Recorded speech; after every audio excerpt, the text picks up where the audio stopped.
Hi guys, welcome to today's lecture. Today we start a new chapter on polynomials and rational expressions. We need this introduction to polynomials and rational expressions in order to study another type of equations, namely rational equations. Let me go ahead and start with polynomials. Polynomials are algebraic expressions of this form: px is equal to a0 plus a1x, a2x squared, a3x to the power 3 until anx to the power n. a0, a1, a2 until an, they are constant numbers and they are called coefficients. Zarib, x is the variable, and n, which is the highest power here, is called the degree of the polynomial.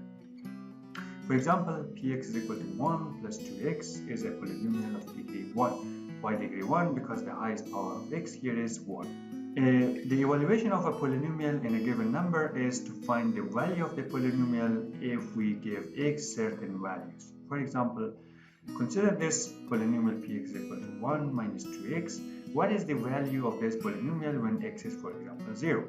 A rational expression has the following general form: Rx is equal to px divided by q of x. Px and q of x are polynomials. That means the equation or the division of two polynomials is a rational expression. For example, Rx is equal to 2x minus 1 divided by 1 plus 3x is a rational expression. Why? Because 2x minus 1 is a polynomial of degree 1. 1 plus 3x is another polynomial of degree 1. Then this polynomial divided by this polynomial is giving us a rational expression. An important concept in rational expressions is to find the zeros of the denominator q of x. Why it's important for us to know in which values of x q of x is 0? Because division by 0 is not defined. Therefore, we want to know for which values of x q of x is 0, hence the rational expression is not defined. For example, if I consider this rational expression 2x minus 1 divided by 1 plus 3x, we want to see for which values of x 1 plus 3x is 0, so that in that value of x, this rational expression is 0. Let me start with giving some examples from the polynomials. We already have seen a polynomial of p of x, for example 2 plus 10x, is a polynomial of degree 1. Why? Because the highest power of x here is 1. We could have another polynomial of degree 2, q of x is equal to minus 2 plus 3x plus 4x to the power 2.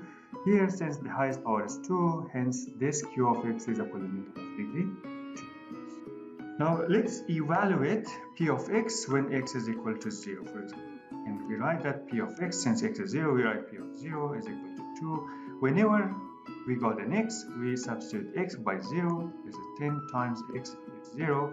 This is 2. Plus 10 times 0 is 0, this is 2. We say that the value of this polynomial here when x is equal to 0 is how much? It's 2. Let's find q of 0.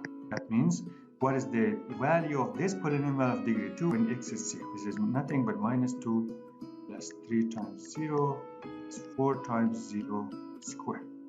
This is minus 2, 3 times 0 is 0, 4 0 squared is also 0, this is minus 2.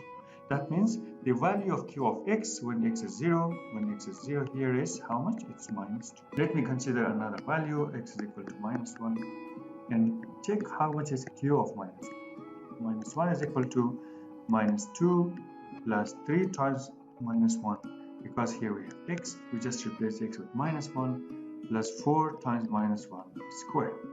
A little bit of calculation here, minus 2, 3 times minus 1 is minus 3, plus 4, minus 1 squared is plus 1. So that is minus 2 minus 3 is minus 5, plus 4, this is minus 1. That means the value of q of x when x is minus 1 is minus. Okay. Now, the radical expression is as the division of the two polynomials p of x divided by q of x, such as r of x, for example, is x squared minus 1 plus 2x divided by x plus 1. The polynomial in the numerator is a polynomial of degree 2, and the polynomial in the denominator is the polynomial of degree 1. Okay? Now, in rational expressions, if you recall, we are interested in the values which makes the denominator 0. For example, if I consider rational expression of the following form: x squared minus 1 divided by x plus 1. And you want to see for which value of x this denominator is 0. And to find that value, we simply let x plus 1 to be 0 and find the value of x. X is equal to minus 1. That means if I insert minus 1 instead of x here, this denominator becomes 0. Our x is equal to 2x minus 1 divided by x squared plus 7x plus 12. Now we want to see which values of x make the denominator 0. And for that, I let x squared plus 7x plus 12 be 0. And this is nothing but a quadratic equation you have to solve using the techniques that we have learned from the quadratic part. What is a here is 1, what is b here is 7, what is c here is 12, and what is delta? Delta is b squared, that means 7 squared is 49, minus 4 is 21, is 12, which is 49 minus 48, which is 1 bigger than 0, two solutions. So let's find those two solutions. x1 is nothing but minus 7 plus square root of 1 divided by 2 times 1. This is minus 7 plus 1 divided by 2. This is minus 6 divided by 2, which is minus 3. This is one of the solutions. x2 is equal to minus 7 minus square root of 1 divided by 2, which is minus 8 divided by 2, which is minus 4. The other solution. We say that as a result, this rational expression,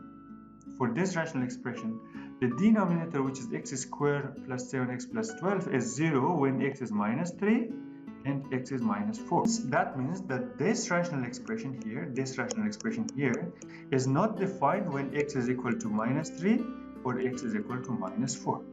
For these two values of x, this rational expression is not defined. Why? Because these two, minus 3 and minus 4, make the denominator 0 and division by 0 is not defined.